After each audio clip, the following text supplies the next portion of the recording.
and I believe there's a universal law of reflection and transparency. So we choose to display those characteristic traits and actions when it serves us. So we can be mean when someone challenges us, or we can be kind when someone supports us. Debz is a stressologist. She will stretch your mindset to think bigger than you've ever thought before, with follow-through techniques that are realistic and achievable to blow any fear out of your mind. Moira is a mindset cultivator. She will help you align your personal trinity of self-trust, inner awareness, and self-confidence so that you discover and share your unique gifts and purpose. Together, their goal with these conversations is to share how our inclinations do not always work in our best interest, and to provide the knowledge to leverage the gifts that already exist within each one of us. Their desire is to help you learn how to access the habits and behaviors that will lead to positive change and your best quality of life. Welcome to your deliciously motivated mindset. Here we are again. Hey, Deb. We are here for another episode of our deliciously motivating conversations. How are you doing, my dear? Great. I say morning, afternoon, evening, hello. Morning. Hello. Greetings wherever you are and whatever time it is. Yes, it's late afternoon for me and the following morning for Deb when we have these conversations. I think that's fun. And I love how we're so diverse, and people can listen to this morning, afternoon, night, whenever. Whenever, absolutely. And so we like to start our conversations with just encouraging people to check in to see how are they feeling. What's their energy level at? Emotionally, mentally, physically, how are you feeling? And then just give yourself a number from 0 to 10. And which way around do we say it? 10 is feeling like, oh my God, I have so many things to do. And 0 is neutral. That's right. That's what it was. I remember now. So where would you put yourself at, Deb? Actually, I've got a bit of a headache today. So I'm possibly going to say I'm a 4.5 to 5. My energy's pretty, not flat, average, pretty average. So okay. I'm going to say 4.5 actually. All right. Sounds good. I actually, for myself, I'd probably say 4. I was just saying before we came on here, I've got a bit of a tickly throat. Thanks to inhaling some cleaner product when I came back after my walk. So it's kind of irritated my throat. So I will mute myself so I'm not coughing in anybody's ear. But and I've got no dogs around this time, so we won't have to mute for that one for me. Well, that's good. And my cat's in another room. She won't be coming in here. So we're all good. So we're great to have a uninterrupted call or discussion. So just to go back to that rating, so we're telling our listeners to just check in. And so if you're at 10, you've got so many things to deal with, or you maybe got a headache, you're tired, you're not eating properly, you're not eating well, things like that. But at 0, you're feeling pretty good. You're feeling balanced, neutral, accepting, aware, present. Nothing can get to you. Nothing can get to you. And then we'll check in again at the end of our conversation. But I'm looking, and I always say this, I'm looking forward to our conversation on this one. We always say, good. Today's a goodie. I know, I do get excited when I go, what are we talking about? This, I'm like, oh, that's a goodie. And then I'm like, did I really say that last time? I think you said it every time. Well, I guess we must just enjoy these conversations. As well. What we're going to talk about is the idea of keeping score. And we actually started talking a wee bit about this. Keeping score. Is it a relationship destroyer or a relationship builder?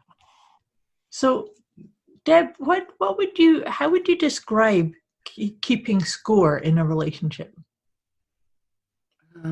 Okay, well, I'm just going to clarify there's 2 forms of relationships. Well, actually, no, there's 3 forms. There's your family and friends, which is a social connection of a relationship. Mm-hmm. There's your intimate relationship with your partner or a random. And then there's your business throw the random in.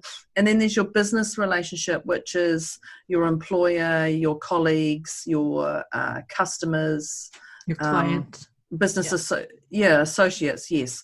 So there's a wide variety of keeping score in those things. So, what did you ask me? I was asking you how would you describe this idea of keeping score in a relationship? Oh, okay. Yeah. I just went to what's a relationship.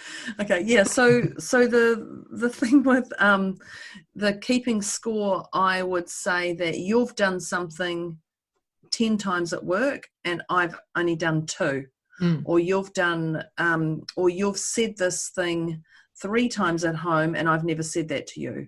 Right. Or so when I say keeping score, meaning you've done this so many times and I haven't done it, or you've done this so many times and I've done more, right. And that's the whole keeping score. Right. So in that, and so this is the thing, and so I'm interested to hear from you about how you feel it can be a builder, because to me, that's a destroyer of relationships, because there's what I would call a tit for tat energy. Do you have that saying over there? Tit for tat. Tit for.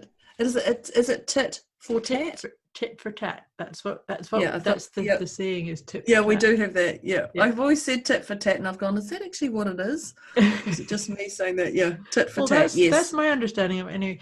But the piece of it is that, so it's like if you say something 3 times to me, and then I have the right to say it 3 times back to you, right? And so it's like but because there's a vibe of accusation in here for me. It's like, you owe me, or you better do it this way, or do you know what I mean? It's like, where's the compassion and acceptance and just allowing everybody to be who they are? Well, it's also, I was just thinking as you were saying that's also for children too, by saying, well, I've unpacked the dishwasher 3 times this week and my brother hasn't done anything. Yeah, exactly. So that's another example of keeping score in siblings, because, and as I say that, I know people will be listening going, I might have done that growing up. Might have. I'm not going to say yes or no, but that's another thing. So when I talk about, and it is a destroyer, definitely, but it can also be a builder. And the reason I say it could be a builder in the relationship is it brings in your awareness. So if you are in a relationship, so say for example business, and you're like, okay, well, this colleague has had a pay rise twice in the last 6 months and I haven't had one. So that's a keeping score. Yes. In a business relationship. My colleagues had a pay rise twice in the last 6 months and I haven't had one in 10 years or whatever. This is clearly not my story, just for the record, everybody, because I work for myself, so there is no pay rise. So if we go to that's a keeping score. So that it can be a destroyer on your mindset, but it can also be a builder, because you're going to go, you know what? Why are they getting that pay rise? What have they done that I haven't done? Why are they getting recognized? And so it's an alertness, awareness, it's an open your eyes to what are they doing that you're not doing right now. And you can flick that into a destroyer, because you can get annoyed at it, or you can go, okay, what have they given to the team, the employer, the company, or whatever, that I haven't delivered on, that they're getting more recognition than me. I really like that how you've done that, and I can see why you would say it's a builder. That does require a higher level of personal awareness and constructive way of doing it, right? So it's like, if I feel jealous, or I feel like, why did that person jealous. get something more than me? I have to own that. It's not that person's fault. It's me that's saying, okay, and to your point, you just said, so now it's time to look introspectively and say, so what have I missed or not given, or maybe I'm not providing the same level of service or follow through or whatever in your analogy. But do you know the other story that just popped into my mind, and it was one that we were talking about before we hopped on to this episode, was I just saw a headline on this is during the time that we have lockdown, and that we're all to stay home, and people are not going to their jobs, but there's people in the States who are protesting against it. And so somebody in this, I don't know which state it was in, I just saw this story and it just really shook me up, because I thought it was so sad that this woman is shouting at a healthcare worker or a nurse saying, "You're going to work, why can't I?" So right there, that to me is a huge destroyer, and just based on unfounded, well, it's not even unfounded, it's based on comparing apples to oranges. Okay, so if I was judgmental, I'd go silly tart. And I'm clearly judgmental, silly tart. Like, do you think that a healthcare worker, apart from the healthcare workers I find have more empathy for people? Yes, absolutely. And even if you've done something hideous, they will still save you. That's right. Because that's their MO. Absolutely. But seriously, do you not think that they would be safe? Healthcare workers have passed on, have died because of this stuff. Yes. It's just like, they're silly, not judgmental, little silly woman. So right there is the tit for tat energy, right? It's like, if you're going to work, then I have to get to go to work too, and to hell with the consequences or what that really means. Yeah. That's so true. That's silly, but not judgmental at all. Gosh. But then that is exactly a keeping score. That is a keeping score. And so that person, that female, is sitting in the destroyer. Yes. Instead of going, wow, maybe it's time for me to learn something that I can give back in. Yes. Be interesting to know what they do for a job. For their job, yes. Yeah, and what can my job give back right now? And instead of sitting in a bubble in their brain going, poor me, is, wow, what can I learn to give back? Or if I'm a teacher, am I giving back to society? How can I give back right now online instead of going to work and doing those things? They're clearly a very shattered wee soul to think like that.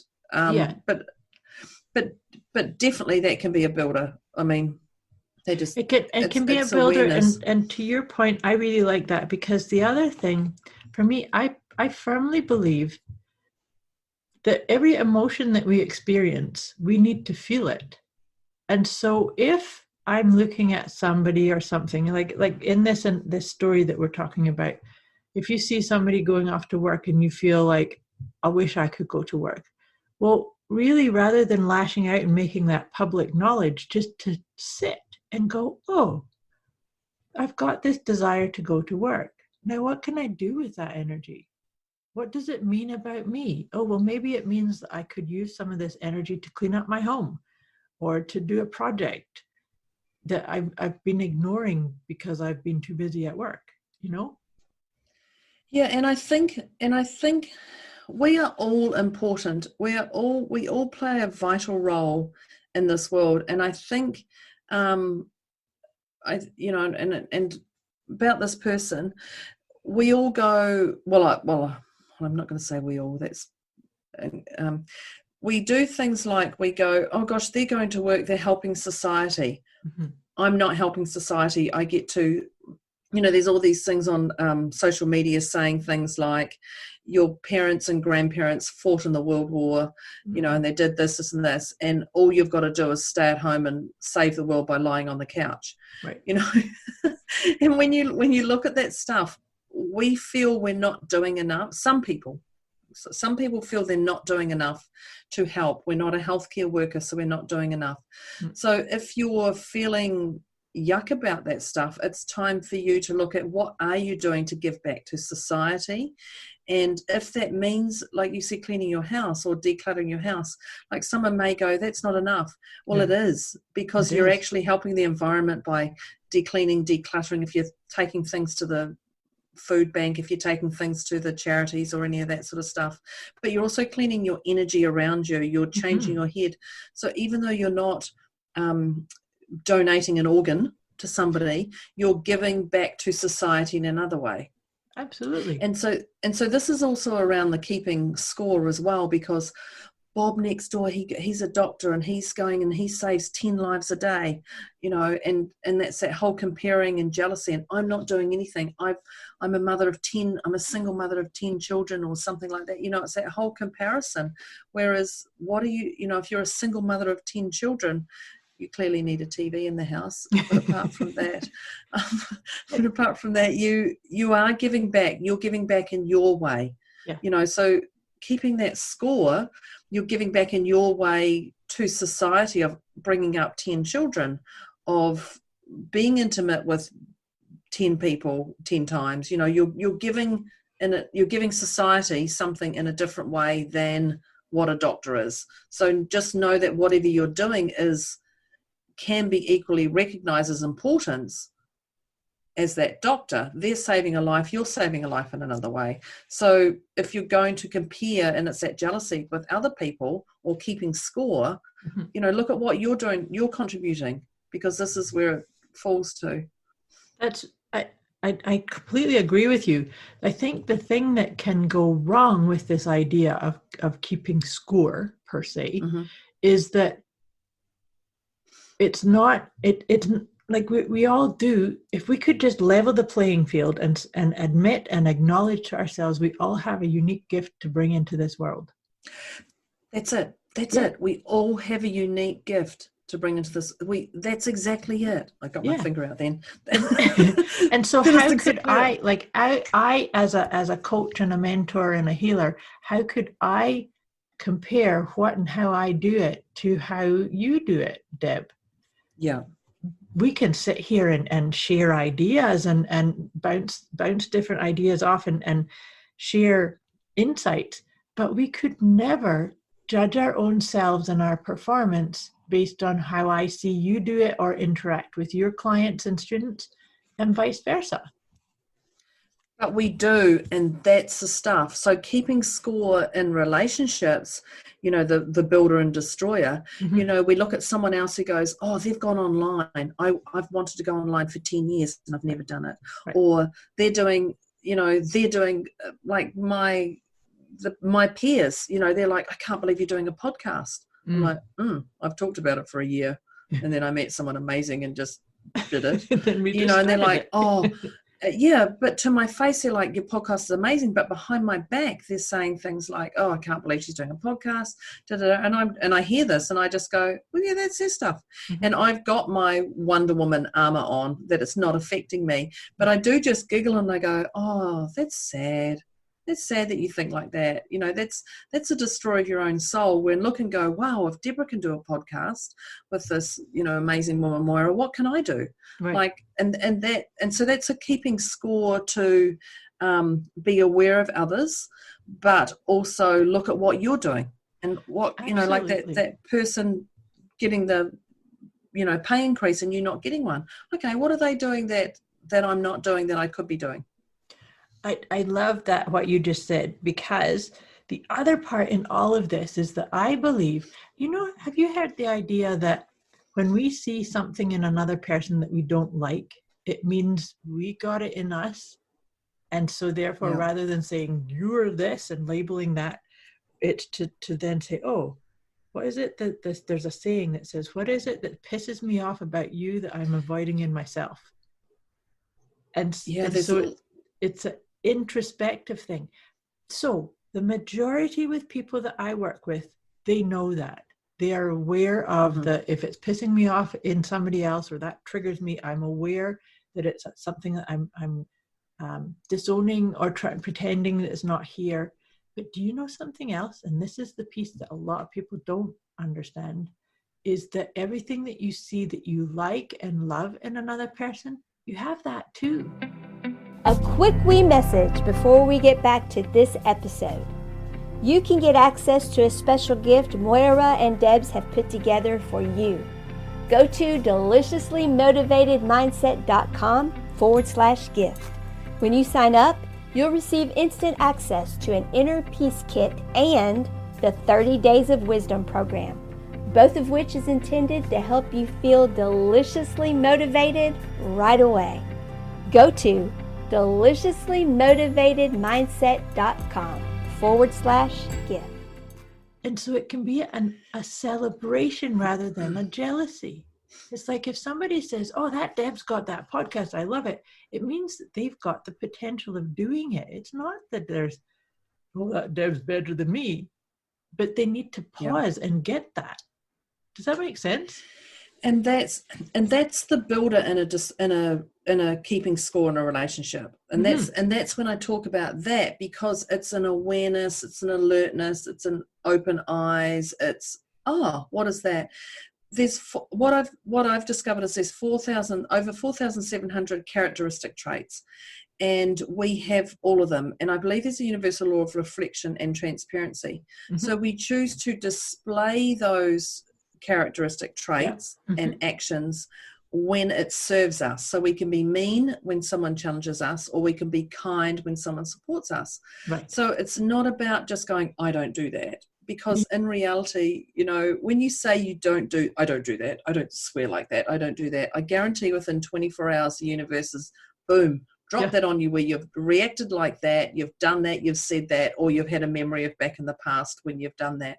So it's wiser just to go, I have that characteristic trait or action, whether I like it or not.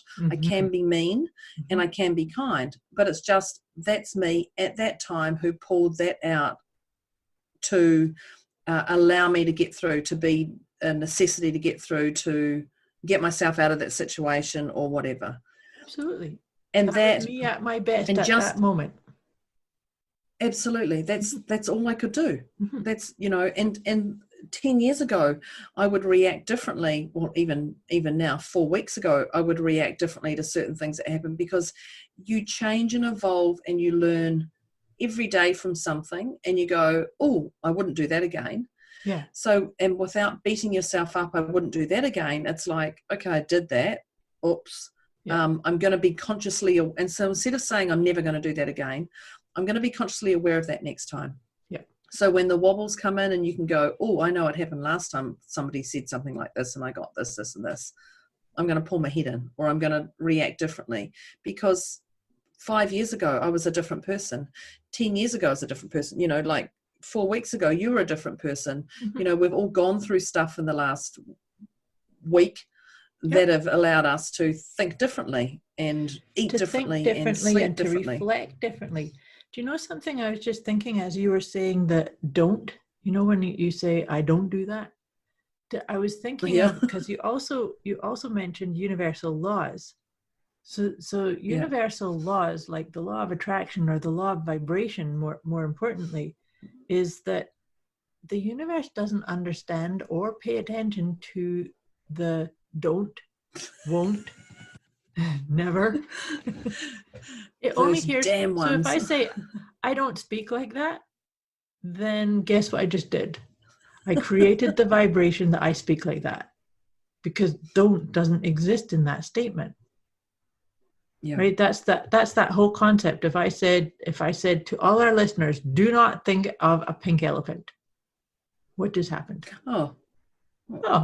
Yeah. And then do you know, when, as soon as you had to giggle, because as soon as you said that, I went, what other color is there? Okay. Well, there's purple and there's orange. There's red and there's gold. Yeah, purple and you gold. You weren't thinking of any of those until you've got the rainbow of elephants. But it's, I like that analogy, because I instantly went, what other color is there? Okay, yeah, you got me on that one. And you gave me an example. Yep, okay. But that's the point too, is that, and I'm picking up lots of little nuggets that you said and thinking, yeah, we got to make sure we get that, because the other key piece that you said was acknowledging all aspects, all the aspects, some of them that you generally don't, there's certain aspects of ourselves that we'd probably try and disown or pretend we don't. Quote mean stuff. Yeah. mean stuff or judgy stuff or negative stuff or whatever it is, put a label on it. It's the thing is it's not right or wrong. The key piece is just having an open inventory and saying, I love me still. Yeah, and I think that's it. There is no, when we go back to that builder and destroyer of keeping score, there is no right or wrong. It's what you choose the best option at the time to get you through. Right. But there's another piece that just landed in my mind about this idea of keeping score is, and I think you and I've talked about this on previous episodes, about doing something for other people with no agenda. Like as a healer, I cannot have the agenda of I'm going to fix you or I'm going to heal you. That I can't do that because now I just put a limiter on it. But keeping score, so it's like if I make a meal for my partner, and in the back of my mind I'm keeping score, how many meals do I make for my partner? Well, he owes me X amount back. Then I'm only making a meal because I want a meal made back for me, and I don't really feel that's to me is a bit of a destroyer energy. It's like I've got this agenda. That's the agenda, ingenuine, inauthentic, and you're doing things. You're purely doing things to get something back. Absolutely. Yes. Yeah. And don't you think that that's a big part of keeping score? It's like, well, here, I'll chalk one up for me, and you better level the scoreboard real soon. Well, and that is definitely the destroyer in relationships. So the moment you start keeping score, if you're keeping score, you're definitely a destroyer in your relationship. And if you have to do that, you're on a downhill spiral. Absolutely. Because the moment you start keeping a score straight away, it's fast. And it is so fast so the moment you recognize it and you don't take action on how can I flick this around, you're on a downhill slide.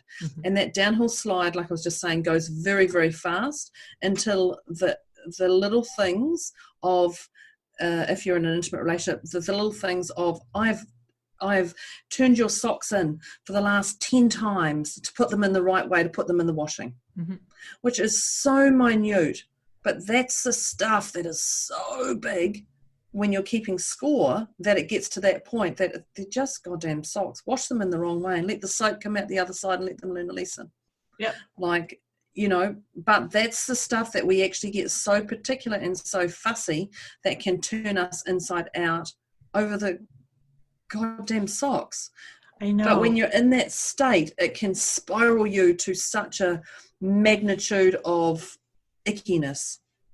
And so that's a really interesting example of it. So the keeping score thing is the allowing your own irritation to judge the other person, right? So it's like, I'm putting up with this, so therefore you better compensate me. But an example, and this is actually real life example, is if my husband has a cup of coffee in the morning, he slurps it, and he slurps really loudly, and it irritates me to no end. I just like just blow on it or let it cool down and then sip it quietly. But here's the thing, and this is what I have to say, it doesn't irritate me very much anymore. But if it does, I remove myself from that environment. It's like that's my sign to say, I'm going to go take my coffee outside or take my coffee to my office or go and play with the cat while I have mine. But it's because I can't make it his problem. It's like, that's how he drinks his coffee. So this keeping score thing to me still looks like we're working on molding another person, whether it doesn't really matter what kind of relationship it is. We are expecting them to be molded into change how we think. Yeah. Right? My way or the highway. Yes, exactly. And that's it. So, that can be a builder in your world. It can be a destroyer, but you're actually aware of it now. So it's not a destroyer, it's more a builder, because you go, he's going to have his coffee, he's going to do this. So now I have the opportunity to go and do something outside of this room that's on my own, that's not going to interfere with him. Yes. Or something. And then he gets to enjoy his coffee and all is well. Yeah, and I think that's the other thing, is because if somebody's negated you or poked you or something about like that coffee, you know, if someone's poked you about that and you're aware of it, you're going to feel, and I put my fingers in the air as bad, you know, you're going to feel yuck having to drink that coffee, because you're consciously aware of how many times you slurp it, or how many times you blow on it, or whatever, because someone's told you about it and told you you're bad in doing that. Yeah. If I can use those words, bad. You know, you're wrong in doing that. That's not how you drink coffee. And so every time you're going to drink that coffee, whether you're doing it with your partner, whether you do it with work, whether you do it wherever you go, you're going to be consciously aware of it. If it's upset you, if it hasn't, you're not even going to be aware of it, which usually, you know, escalates to other people bringing in other problems. But you're going to be consciously aware of it. So you're not going to enjoy that coffee because of that person poking that beer. Yeah, absolutely. Poking that and laying on you their trip, like putting their agenda on you. But do you know something? This is actually reminding me, this is a conversation I've had with so many clients over the years and still do. I think we all have things like that where, you know, if somebody says to you, I have to do something this way, like this, let's just follow this coffee analogy. If somebody says to me, oh, I have to sip my coffee really quietly, or I have to do it just this way, stick my pinky in the air just right. I'm a pinky in the air girl, yeah. But it's when a person is saying, I have to do it this way, or I should do it this way, I'll make them pause and say, who's saying that? Who's saying that? And just get the person to get in touch with whose voice is speaking in their head. Because oftentimes we'll unearth. I know where you're going to go down there. Yep. Yeah. Parents have said, you got to do it this way, or teachers or past concepts are holding that in place for you, right? So absolutely. So that's it can actually be such a eye opener. And see, that's just back to that awareness. That's just back to that point of where's that come from? Where does that belief come from again?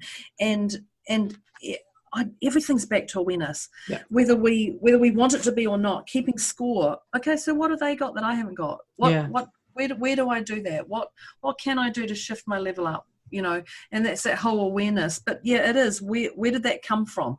And where's that jealousy come from? And where's that, you know, that emotional charge, elation or deflation or whatever it is? You know, where is that awareness come from? And that is part of healing your soul. That is part of moving forward with ease. Yeah. That is part of letting your baggage go. And aligning with your core self. Because, you know, and it's funny you're saying that, it's because this is about healing parts of your soul. It's actually also about reclaiming all aspects of who you truly are as a divine being, if you like. Yeah. Because when we start going and playing in small based on somebody else's idea of something or some other agenda that you inherited even, then you aren't actually standing in your own power and being you. That's who you right. Really are. Yeah. And it all comes from keeping score. Yeah. So, I mean, I cringe if I'm out and someone says, oh, he's done this 3 times in the last 2 days, you know, or she's done this and I'm, you know, he's had 4 affairs on me and I've never had any. And I've, you know, that's always the fun one. I'm like, okay, well, it's possibly time to have a good hard look at yourself. Absolutely. Let's just take that one a little bit heavier. But you hear people, and it's interesting whether, you know, I pick and choose whether I say something to them or not, or just leave them in their state. I mean, definitely depends if they're a client. I guess I'm like a healthcare professional, is that no matter what you've done, you know, their role is to still save you. Anyway, so I'll just word things very differently depending on who they are and where. If I'm sitting in a supermarket queue, I'm clearly not going to go full down and say, well, actually, it's time for you to take ownership of that. Da, da, da, da, da. Yes. Although sometimes I want to, my head goes there, but they're not. But I mean, if the moment you're keeping score, the quickest thing you notice is that, you know, for siblings who, you know, and I do that emptying the dishwasher, you know, I've done it 3 times this week and they haven't done it at all. You know, it's like, okay, so, but what have they done, sweetheart? Exactly. What have they done that you haven't done? How about you just having a look at that? And yes, you may have unpacked the dishwasher and it may be heavier than them putting the rubbish out, but they've had to go out in the rain and put the rubbish out. So, you know, if you looked at that, is that a fair exchange? Is that an equal? Because it just takes them off that high horse. And it is that I do more than them. You know, it is that looking down on somebody action. So, sweetheart, what have they done? Instead of going, yes, you may have. Yes, you have done that. But actually just give that little bit back to say, okay, what have they done? Yeah. And by saying that, you have given them something to look at or not. Right. But you haven't praised them for doing what they've done, and you haven't negated them for doing what they've done or not done. You haven't made them good or bad. You've just alerted them to look at something different and given them a little golden nugget or a lolly or a sweet towards Hansel and Gretel's house of finding who you are or whatever. But you've just given them a little bit of something. Right. But don't you think that in that, the you know, I've done it 3 times and they've only done it once or twice, that's a mechanism of judging ourselves based upon comparison, like we're comparing. Well, that's that hierarchy, isn't it, too? Yes, it is. Yeah. And I don't know that that's very healthy. And it's also, to me, that would be an indicator to look inside me. How come I'm feeling hard done to because I've done this so many times and they haven't, right? Yeah, absolutely. And well, that's what it's all about. It's all about an awareness. But it's also about just giving them enough that they can look at it and they can choose to do it or not. But I know, and you know, and all our listeners must know by now, if you do not deal with it, it's just going to come back at a bigger scale and bite you on the wherever. On the butt. Yeah, harder each time. And so when you get this awareness, you can pick or choose or not. Yes. You know, will I deal with this emotionally or will I not? Or will I poke back and just keep telling them, you know, going to that boss at work who's given that person a pay rise twice in the last 6 months and I've had none. Now, you can kick up the biggest stink, but do you really think that's the wisest move to get yourself recognised to have a pay rise? Or is it wise for you to stop and look at what have I done that I've provided for? Can I go back to the boss and say, hey, look, I've done this, this and this. I noticed, you know, or what can you do? What they've done, what can you do? What have you delivered, you know, to actually bring that to their awareness? Because if you're not, I know the analogy, squeaky wheel gets fixed. I don't even understand it. Squeaky wheel gets the oil. Yeah, squeaky wheel gets the oil, and I understand that. But there's also different ways of being that squeaky oil. Instead of coming back saying me, or poke, actually come back and say, hey, I've noticed you've given so-and-so this, or you don't even have to say that. Did you know that I've done this, this, and this? It just means you're not being loud enough. I'm not going to say loud enough, being showing your worth enough because, you know, maybe you've been a little bit quiet on certain things. So, but without doing it with an ulterior motive of, hey, look at me, I'm going to go out and I'm going to pick up 10 new clients and then I'm going to tell everyone about it. No, because I want that. No, go out and serve 10 new clients and do that for the business because it's for the greater goodness of the business, but also the greater goodness of the clients that can pass that gift on to somebody else. Provide that service and you'll get recognised. No, I completely agree with you. So the thing is that in starting to wrap this conversation up, what I really encourage people, and this is something I do on myself, is that I've always said that we're all multiple personalities. And Yeah. inside all of us, we have, when I talk about multiple personalities, I talk about we all have an inner judge. We have a saboteur, we have a critic, and I have a whiner. I have a very strong whiner. I don't want to do that. I don't like that. And what about this? And what about So I have to lovingly hold my whiner and say, there, little chicklet. All is well. I love that you've got a whiner, because I've got one. I just never admitted to it. Damn. But I love her and I soothe her and then make a different choice. But here's the thing that I see a lot of people who keep score is they will not acknowledge and comfort their own inner whiner. They'll just go lash out and speak, let her speak all the way through. And like you were saying about what's wrong with that person getting a raise and not me? That's them leading with their whiner. It's like, no, how about just calm her, soothe her, give her whatever she needs. Go for a walk. So something that's nurturing. So it's the thing, because I have dialogue with my inner whiner, and then the good always wins, because I acknowledge, I know you don't really want to do that, or I know that's sad or sucky or whatever, right? It's the acknowledge. It's okay. Yeah. It's just part of human condition. This is what we all experience.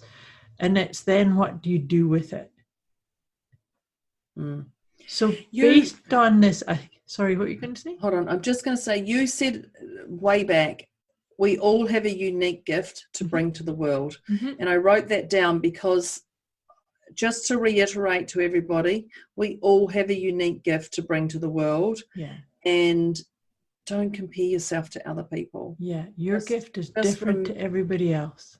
Yeah, if that's all you got out of this conversation, then take that. If you got more, that's fantastic. But just know that your uniqueness is unique for you. Like that nurse compared to that person in the car. You get to work.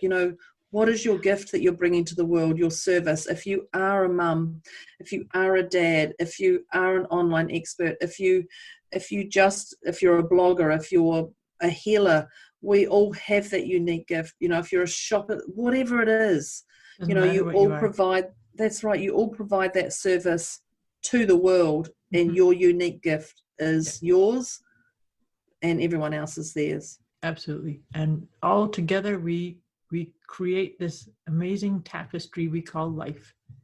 Yeah. So, dear listeners, we would love you to check in with yourself on that scale of 0 to 10 and just check to see, did your energy shift? Did your energy shift, Deb? Definitely. I feel more, I'm not going to say at peace, but I feel more at ease. I would say more a 3. Yeah, I feel lovely. I actually feel really warm and lovely. Good. Right now. I do too. I feel really, really, I said to you that I think I put myself at a 4 because I had a bit of a scratchy throat.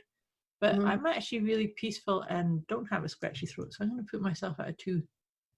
So that felt nice. Good. And we'd love to hear your feedback, your any questions or comments. Go hop over into our Facebook group and you can interact with us there. I just had to giggle because we talked about keeping score. Well, that's what we've just done. We'll keep score. What was your score at the start? What's your score at the end? That's right. Completely different. But that's inner score. You see, the difference here is that's a tool for inner reflection. I think that's okay. Yeah. Isn't that okay? Yeah. That's definitely. okay. I think that's it. We're saying it's okay. We're saying it's okay. Yeah. Thank you, listeners, and thanks, Moira. I really appreciate today's Yeah, me too. podcast. Thank you, Deb. Yeah. Thank you, dear listeners. We'll talk to you soon.